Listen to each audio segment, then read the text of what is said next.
guys, Austin with Trail Theory here, and I wanted to share with you guys some books that I've been reading recently. The theme today is survival, but yeah, let's dive into a couple books that I think would be a fun read. First up is Into Thin Air, which is a gripping first-hand account of the 1996 Mount Everest disaster by author Jon Krakauer.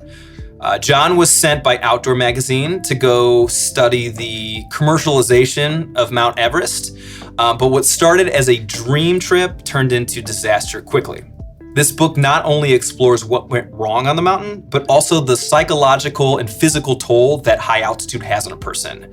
I love books that the author has a first-hand account of when they're actually involved in what's happening. I cannot recommend this book enough. There's also a movie called Everest that is based on this, which is great too, but the book really dives into a lot of the details and the personal accounts of the people on the mountain.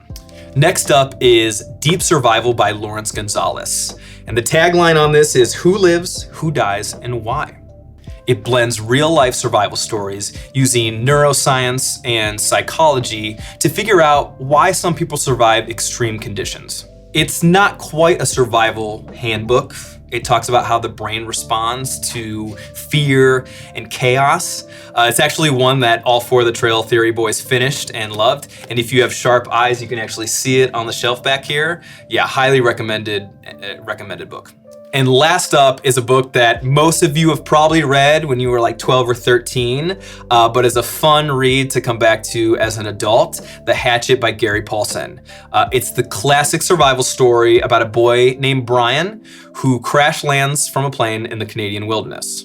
All Brian has is a hatchet that he got from his mother and no survival skills. He has to figure out how to live off the land. He faces wildlife, insane weather, but it's less about survival and more of a coming of age tale. Again, if you haven't read this since you were 13 years old, I highly advise you come back. You can probably finish it in an afternoon. It's a really good read. Thanks, guys.